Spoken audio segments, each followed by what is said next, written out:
Hi, my name is Jessica Grieco. I was inmate number 102426 at the Ohio Reformatory for Women. I served an 8-year sentence for involuntary manslaughter, and I am bringing my story to you today because I want to bring more awareness to the judicial system, things that happen in the prison that your average person is not aware of, and any misconceptions about people that have been incarcerated. You'll be following me on my journey, my reentry journey, as well as my advocacy journey, because now I am focused on reintegrating back into society. I was released on February 1st of this year, 2025, and I will be going to the State House as a proponent of House Bill 29. So, despite all the things that have happened, I will be spending my time trying to help other inmates' incarcerations be more normal, um, so that people are not going through as much of the abuse as they are currently. So on March 21st, 2017, I called 911 for an accidental shooting, and the police responded quickly. Unfortunately, the victim did die at the scene, and I was arrested that day. I cooperated fully. I gave my DNA, the passcode to my phone. I signed for them to search the house, the car, everything. And this culminated in the journey that I've had. So I spent 22 months in county jail because I was going to fight my case. Factually, my DNA was excluded. Um, there was a lot of other evidence, but I'm not going to get into that. I'm just giving you some of my story so that you can understand how I've got to where I am now, so that you can understand this journey. So, due to a few circumstances, after waiting 22 months and being dead set on going to trial, I ended up pleading guilty, and I was sentenced to 8 years in prison. I was given 623 days jail time credit, and so I went to the Ohio Reformatory for Women on December 5th of 2018. And I spent 30 days in MCC, which is the women's version of, how would I say this? It's kind of like intake to help you get integrated into the prison. They get you used to walking to CFS and getting up at a certain time and all these things, to help you integrate better into the prison. So through my prison journey, I was a GED tutor for a while. So I helped people to get their GEDs and graduate, and it was a great feeling, seeing people graduate, and do well on their tests, and just some of them starting college, and just they were just seeing people so happy that they got to continue their education and that they got to complete it.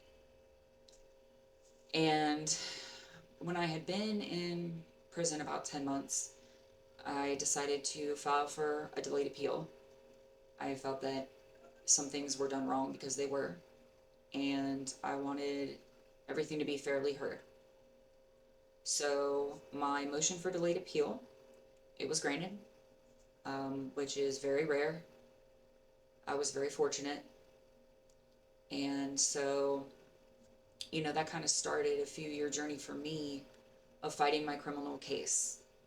Now, before this, I had no experience at all in fighting anything legally. I mean, if you would have found me on the street and told me that that's what I was going to be doing and that I could actually do these things, I would have never believed you. Um, but it was very interesting going through and learning all these things and learning the laws and, meeting these deadlines and basically doing things that a lawyer would do because I didn't have money for an attorney. So I had to just kind of learn it on my own.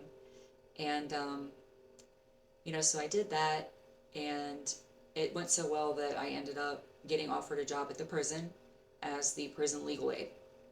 So I spent a little over a year as the legal aid for a prison of 3,000 women, and I helped a lot of them fight their cases in all levels of court, all the way up through federal habeas corpuses. Um, I have to say that the person that I helped that was the most impactful to me was Sheila McFarland.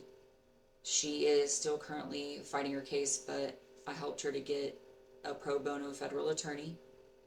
We got her habeas corpus filed.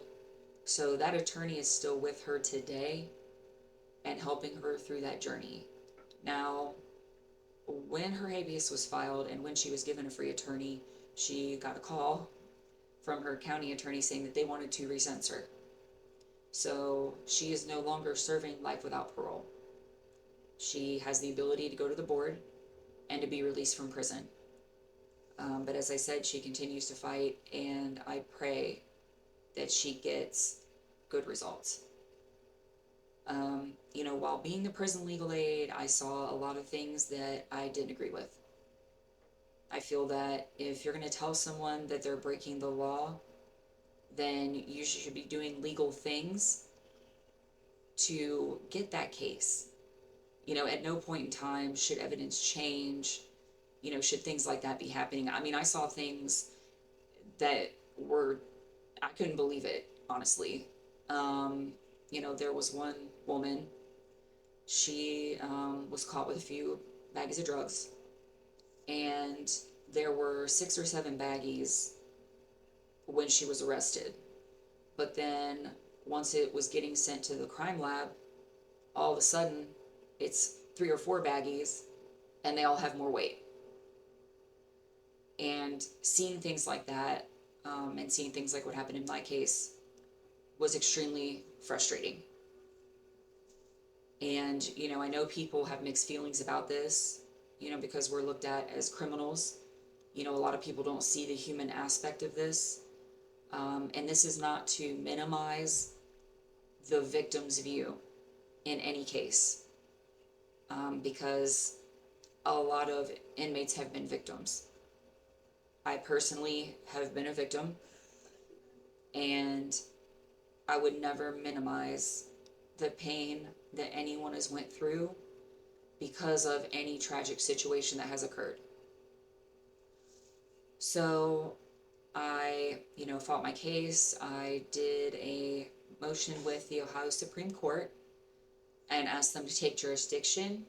And I did that because I believe that no one should lose rights, appellate rights, because they decide to take a plea in their case.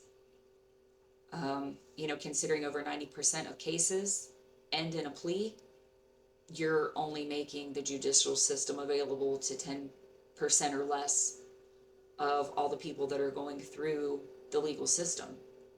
And that's insane. If you went anywhere else and said, okay, only 10% of you can eat here, or only 10% of you can shop at this store, out of everybody that's in line standing and waiting, it would be unreasonable. And so, I did my best on that, and I still stand behind the fact that everyone should have fair appeal rights. So in 2021, I filed my federal habeas corpus. It was in July, I believe. And that's really when my prison journey took a horrible turn for the worse.